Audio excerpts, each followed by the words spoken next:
Bon, je vais vous montrer comment on fait une feuille de personnage dans D&D.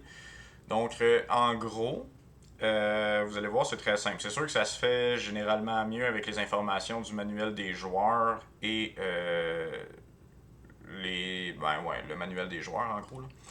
Donc, quand on remplit une feuille, ben, on va commencer par donner le nom à son personnage. Fait que, mettons, j'en profite pour voir en même temps si ça fonctionne. Ok, parfait, c'est bon, ça stream en même temps, parfait. Donc, mettons, Wolfric le Grand. Donc, ça, c'est le nom de mon personnage. Sa classe et son niveau. Donc, par exemple, je décide de faire un barbare. Et nous, notre campagne, on va le commencer level 3. Ça va vous donner plus d'options pour choisir vos spells, choisir vos capacités. Et vous allez le voir, c'est vraiment plus le fun de commencer niveau 3. Background. Vous allez avoir des choix de background parmi ceux qui sont dans le livre. Je vous suggère franchement de y aller avec les informations que vous allez trouver sur Internet. Donc, si vous allez sur Internet et vous cherchez, par exemple, classe D&D 5e édition, ben ça va vous donner tous les types de classes. Et après ça, même affaire, vous cherchez c'est quoi les types de background. Fait que background D&D 5e édition. Fait que par exemple, je vais prendre acolyte et ça va vous expliquer tout en détail qu'est-ce que ça vous donne. Le nom du joueur, fait que là en l'occurrence, c'est Chartels. Votre race. Donc, on a joué à Munchkin. Fait il y a des cartes de race, il y a des cartes de classe. Dans D&D, c'est sensiblement la même chose. Donc, je suis un barbare, c'est ma classe. On peut aussi dire que c'est un peu comme ma job. Et maintenant, notre race. Donc, qu'est-ce qu'on est? Moi, je vais choisir un gnome. Ton alignement, je vais d'être franc avec vous, c'est moyennement important. Ton alignement peut changer en cours de game. En gros, ton alignement, c'est ce qui décide comment tu vas agir. Vas-tu être gentil? Vas-tu être méchant? Vas-tu être très gentil? Vas-tu être très méchant? C'est vulgarisé un peu, mais en gros, c'est ça que ça veut dire. Donc, l'alignement, je vais pas le faire. Les points d'expérience, on ne jouera pas avec ça non plus. Nous, on va jouer en milestone. Donc, si on a besoin de gagner un niveau, ça va être à un moment précis de la campagne, au lieu de « Ah ben, t'as tué tant de personnes » ou « T'as découvert tant d'endroits », tu montes de niveau parce que t'as gagné de l'expérience. Donc, nous, alignement, point d'expérience, c'est pas important. Après ça, tout dépend de ça ici. Les 6 statistiques. Donc, force, dextérité, constitution, intelligence, wisdom et charisma. Donc, ces stats-là, moi, j'aimerais ça qu'on les roule parce que, comme ça, les stats vont être décidés sensiblement au hasard. Si on y va point by, que dans le fond, tu as un certain nombre de points que tu dépenses pour aller chercher des stats plus hautes ou moins hautes, je trouve ça moins intéressant parce que tes stats en général sont moins hautes et que ça te permet pas d'avoir beaucoup de stats hautes. Donc moi j'aimerais ça qu'on les roule. La façon que ça fonctionne pour rouler les stats, c'est que on va prendre 4 D6 ou des dés normaux à 6 faces et on va les rouler. Ça va te donner un résultat. De ces 4 dés-là, on va enlever le moins haut. Fait que, par exemple, j'ai roulé un 2, un 5 et un 4. Ben, ça va me donner 11 de statistiques. Et là, mon 11 de statistiques, je peux le mettre n'importe où. Fait que je choisis en force. On répète le processus pour une autre statistique. Donc, par exemple, j'ai eu un 13 en dextérité, un 14 en constitution, un 17 en intelligence et un 18 en wisdom, puis disons un 9 en charisme. Donc, mes stats sont roulés.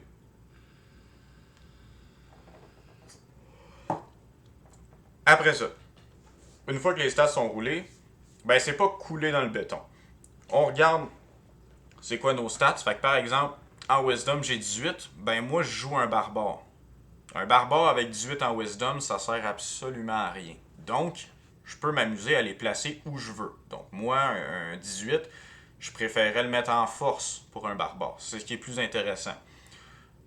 En regardant, ça, vous allez le voir en regardant la classe que vous allez choisir. Fait que si par exemple vous jouez un sorcier, ben vous allez préférer avoir votre plus haute stat en intelligence. Si vous jouez un rogue, vous allez préférer l'avoir en dextérité. Donc, ça va vous dire vos stats où vous devez les mettre. Ensuite, quand vous créez votre personnage, à partir d'un certain point, ben, vous avez des bonus attribués à vos stats. Donc, si vous avez, par exemple, 17 d'intelligence, ben, ça vous donne un bonus de plus 3 à votre jet de sauvegarde en intelligence, par exemple. Donc, plus 3. Dextérité, ça me donnerait plus 2. Non, c'est pas vrai, plus 1. En constitution avec 14, ça me donnerait plus 2. En intelligence, avec 17, ça me donnerait plus 3. En wisdom, plus 4. Et en charisme, ça donnerait un bonus de moins 1. Donc, non, en force, je suis pas à plus 3 pantoute, je suis à plus 1. Donc, ces bonus-là vont nous permettre de, si on fait un saving throw. Un saving throw, c'est par exemple, tu te fais lancer un sort dessus. Est-ce que le sort fonctionne ou pas? Ben, tout dépendamment du type de sort, ils vont te demander de rouler un saving throw pour savoir est-ce que tu te fais toucher par le sort ou pas. Donc, si par exemple c'est un saving throw de dextérité, ben à dextérité j'ai plus 2. Je me fais lancer le sort, je roule mon jet et c'est ce que je roule sur le dé plus 2. Et en gros, ce résultat-là doit battre la valeur donnée par la personne qui a lancé le spell. Donc ça, c'est pour les saving throws, comment ça fonctionne. Après ça, on fait exactement la même chose, mais avec les skills. Fait que si par exemple, je suis en forêt, il fait froid, j'essaie de me partir un feu, ben ça se peut que je te demande un jet de survie, savoir est-ce que tu y arrives. Survie est basé, comme on le voit juste à côté ici, sur la caractéristique de Wisdom. Donc, je vais prendre mon Wisdom et je vais mettre mon bonus à ça. Donc, si j'ai un jet de survie à faire, ben, je vais avoir un bonus de plus 4 pour le faire. Si j'ai un jet de nature qui est basé sur l'intelligence, ben, mon bonus d'intelligence, c'est plus 3 ici. Donc, mon bonus de nature va être plus 3. Donc, on fait ça pour toutes les skills et on rajoute nos bonus des bonnes stats aux bons endroits. Fait qu'Acrobatics, c'est dextérité, Animal Handling, Wisdom, Arcane, Intelligence, Athletics, Force, etc., etc.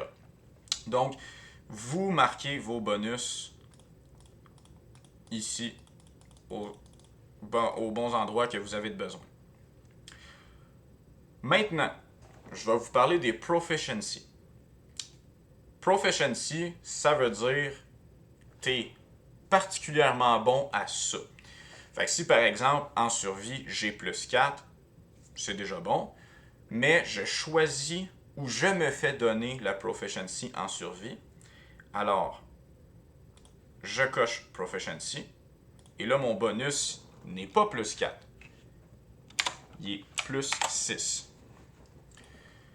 Parce que le proficiency bonus à ce niveau-là, c'est stable pour tout le monde. C'est plus 2. De niveau 0 à 5, c'est plus 2. De niveau 5 à 10, c'est plus 3. Et on monte comme ça en montant de tranche de niveau. Donc, ce ne sera pas mêlant. Le proficiency bonus, c'est plus 2. Si vous avez des proficiency en quelque chose, vous le cochez. Et mettons investigation, c'est intelligence. Donc, bonus de plus 3 en plus de mon proficiency bonus. Donc, au total, ce serait un plus 5. J'essaie d'être le plus clair possible. Donc, ça, c'est comme ça qu'on calcule les saving throws et c'est comme ça qu'on calcule les skills. Maintenant, Armor Class. Donc, Armor Class sans armure, de base, c'est 10 plus ton bonus de dextérité. Donc, si j'ai pas d'armure en ce moment, mon Armor Class, c'est 12. Parce que j'ai 10 plus mon bonus de plus 2 en dextérité. Si jamais vous voulez le voir aussi, vous pouvez aussi l'écrire dans cette petite case-là. Donc, mettons qu'on s'essaye. Plus 1. Dextérité plus 2. Constitution plus 3. Intelligence plus... en fait, ça, je crois que c'est plus 2 aussi. Intelligence plus 3. Wisdom plus 4. Charisme moins 1. Donc ça, vous allez tout pouvoir le lire aussi, là, soit dans le Player Handbook ou directement sur Internet quand vous cherchez les stats, comment ça fonctionne. Donc, normalement, 8-9 moins 1, 10-11 plus 0, 12-13 plus 1, 14-15 plus 2, 16-17 plus 3, 18-19 plus 4, et si vous avez une stat à 20, c'est plus 5 dans vos choses. Donc, c'est comme ça qu'on le fait. Donc, mon Armor Class sans armure serait 10 plus mon bonus de dextérité, donc 11. Je suis désolé, je vous ai complètement induit en erreur, mais ce serait 11 en ce moment avec les stats que j'ai. Si j'ai une armure, bien là, ça dépend de ton type d'armure. L'armure va te le dire généralement. Donc, si, mettons, on crée notre personnage et le personnage te dit tu peux commencer l'aventure avec une armure en cuir, bien, une armure en cuir, c'est, disons, 13 plus ton bonus de dextérité. Il y a des armures qui vont dire tu as une bonne armure, ben ton armor class, c'est le armor class de l'armure, point. C'est tout. Donc ça va dépendre du type d'armure et ça va dépendre de votre classe, si vous avez le droit ou non de porter une armure. C'est tout mentionné quand vous lisez une description de classe. Le armor class, qu'est-ce que c'est en gros? C'est, par exemple, quand on veut attaquer un ennemi.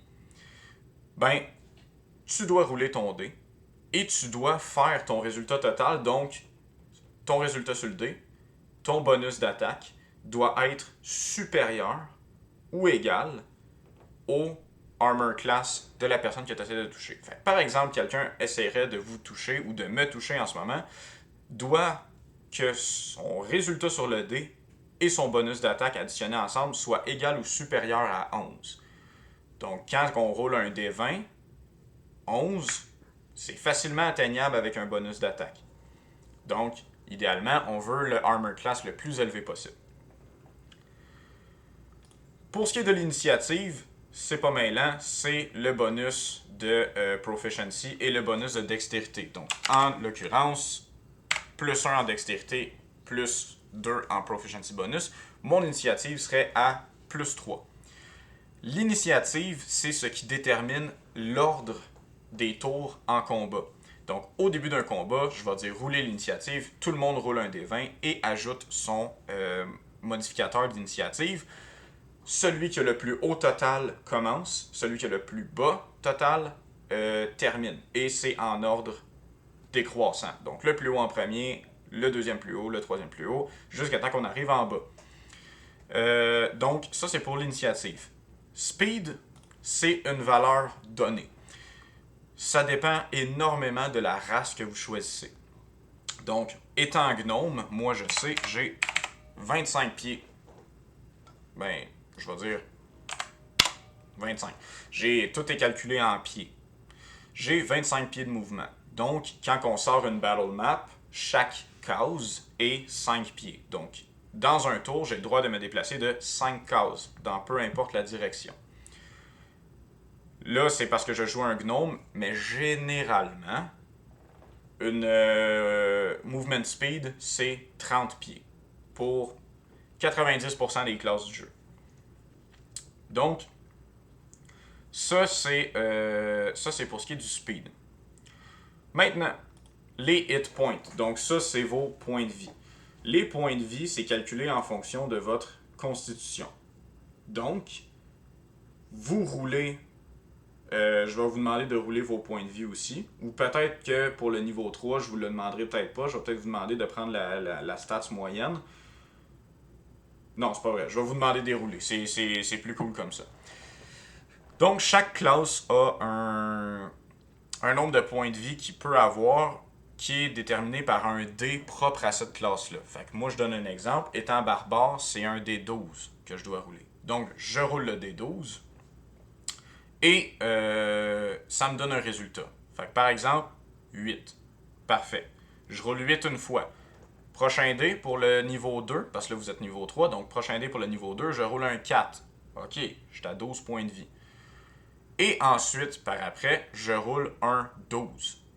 Donc, je serai au total à 24 points de vie. 24 points de vie, plus mon bonus de constitution. Donc, je serai au total à 26 points de vie. Mon nombre maximum de HP, c'est 26. Quand je suis en pleine santé, j'ai 26 HP. Et dans cette case-là ici, vous pouvez noter à combien de HP vous êtes en ce moment. Fait que par exemple, en pleine santé, je suis à 26 HP, je me mange une taloche en arrière de la tête, je me prends 2 points de dégâts, je suis en ce moment à 24 points de vie. Ça, c'est pour les points de vie. Les points de vie temporaires, c'est souvent les effets d'un spell ou d'une capacité en tant que telle qui vous rajoute des points de vie par-dessus vos points de vie maximum. Fait que si par exemple je me fais faire le spell fausse vie, ça me donne 8 HP temporaires. Donc ça veut dire je suis à 24 HP, j'ai 8 HP temporaires. Si je me mange d'autres attaques, mettons, je me mange des 2 dégâts à chaque fois, je ne peux pas descendre mes HP tant et aussi longtemps que je ne suis pas passé à travers toutes mes HP temporaires. Donc, maintenant que j'ai plus de HP temporaires, je me mange une autre taloche. Là, on commence à gruger dans mes points de vie. Donc, ça, c'est comme ça que ça fonctionne. Hit Dice, c'est pour se soigner quand on fait des repos courts. Donc, je vais être franc avec vous, ça m'achale moins, ça.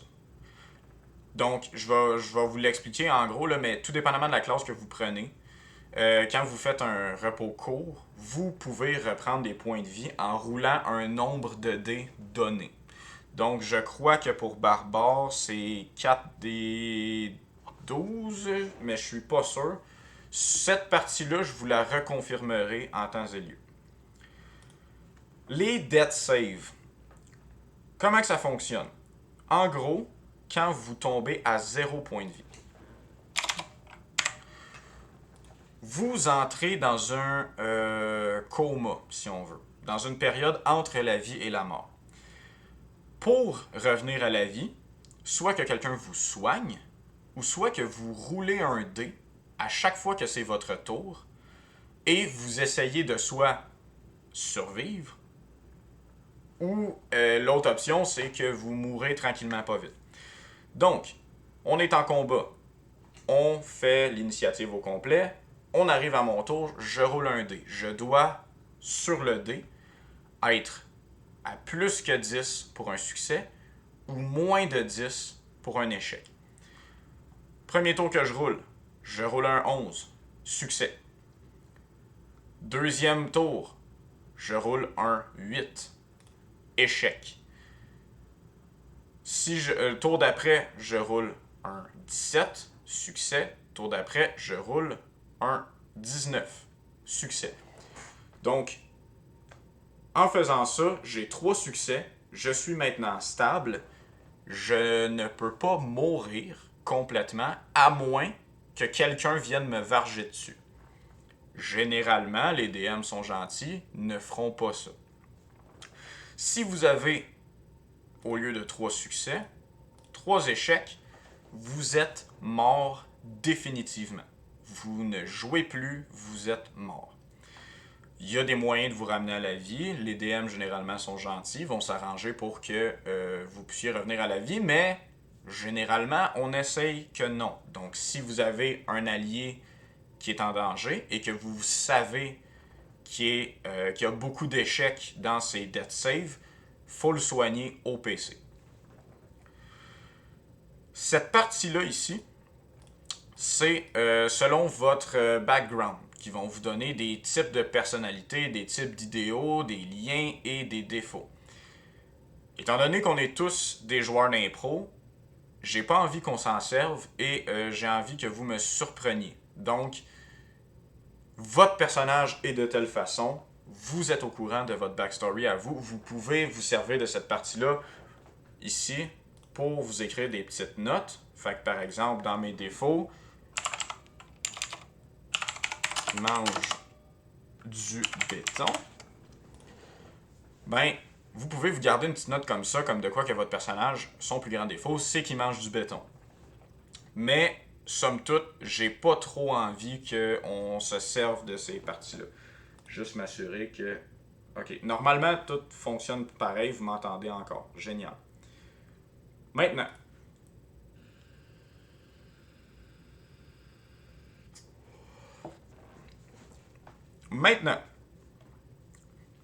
Passive Perception, c'est, je crois, la... Donnez-moi un instant, je vais faire la recherche en même temps. Ça fait quand même un moment que j'ai pas joué non plus.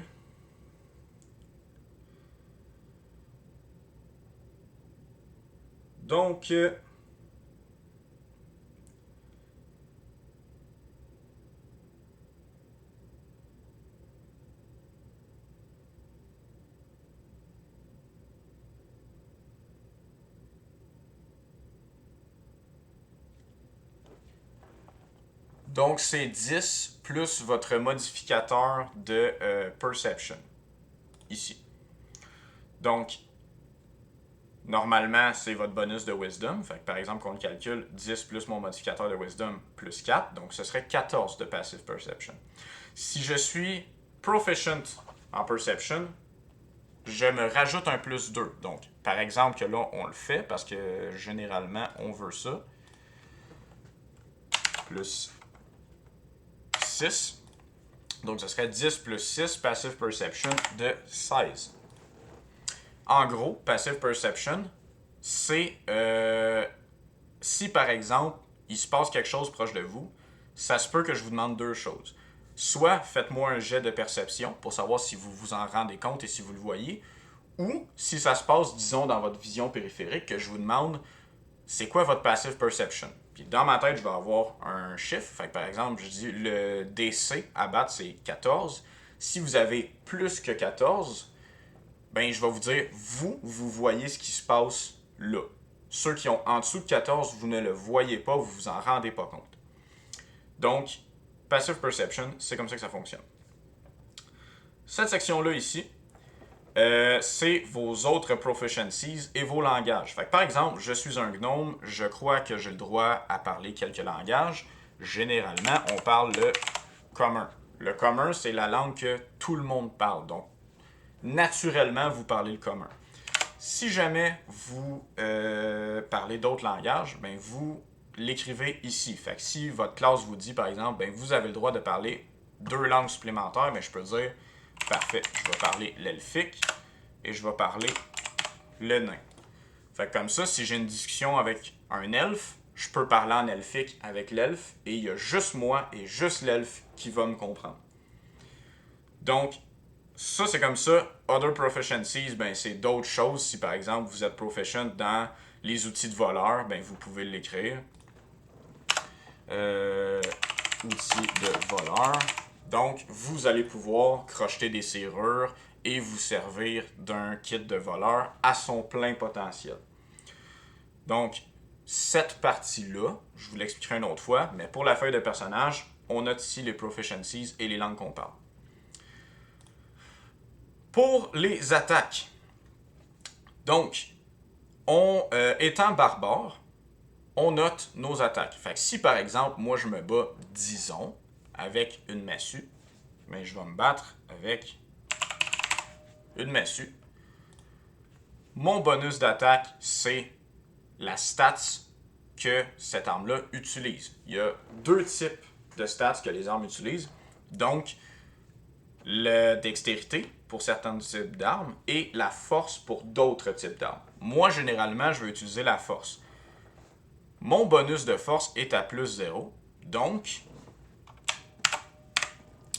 mon bonus d'attaque est à plus 0. Si je veux utiliser mon attaque massue, je vais attaquer avec ma massue. Et pour toucher la personne, je ne peux me fier que sur le résultat du dé. Si j'avais un bonus de plus 3, ben là, à ce moment-là, je roule mon dé et j'ajoute 3 au résultat pour toucher l'adversaire. Donc, c'est comme ça que ça fonctionne. On le prend en note. Le type de dommage, c'est le nombre de dés de dommages que ça fait. Fait que, par exemple, encore une fois, ma massue. Mon bonus d'attaque est à plus 3. Je pourrais rajouter mon proficiency là-dessus aussi. Donc, si normalement, je serais proficient avec ma massue. Fait que si j'avais un bonus de plus 3, pour le bien de l'expérience, ben je serais à plus 5. Parce que mon bonus de force à plus 3, plus mon proficiency à plus 2. Et cette arme-là, j'en ai aucune idée, je dis des chiffres au pif, fait 1d8 de dégâts, plus mon bonus de force à 3.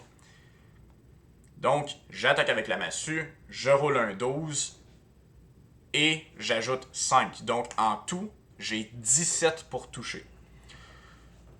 Si j'ai 17 pour toucher, ben là, après ça, on demande au DM, est-ce que 17 touche? Le armor class de l'ennemi était à 13, donc oui, 17 touche en masse. Parfait, roule tes dégâts. Je vais rouler un D8. Ça me donne un résultat, donc mettons, je roule 5. J'ajoute 3 pour arriver à un total de 8 points de dégâts. Donc, l'ennemi en face va se manger 8 points de dégâts d'un type en particulier. Et on n'a pas juste massue, on a différents types d'attaques. Donc, si par exemple, là, c'est parce que massue, c'est une de mes armes, mais si par exemple, je me bats avec un arc aussi, ben, arc utilise la dextérité, donc plus 1 qui est mon bonus de dextérité, plus mon proficiency, plus 3 pour toucher. Et disons, l'arc fait mettons, un des 10 plus mon bonus de dextérité, plus 1. Donc, on fait ça pour toutes les armes qu'on a. Pour l'instant, on ne parle pas de sort encore, on parle uniquement d'armes. Ici, là où je vais écrire des X, c'est les différents types de monnaie.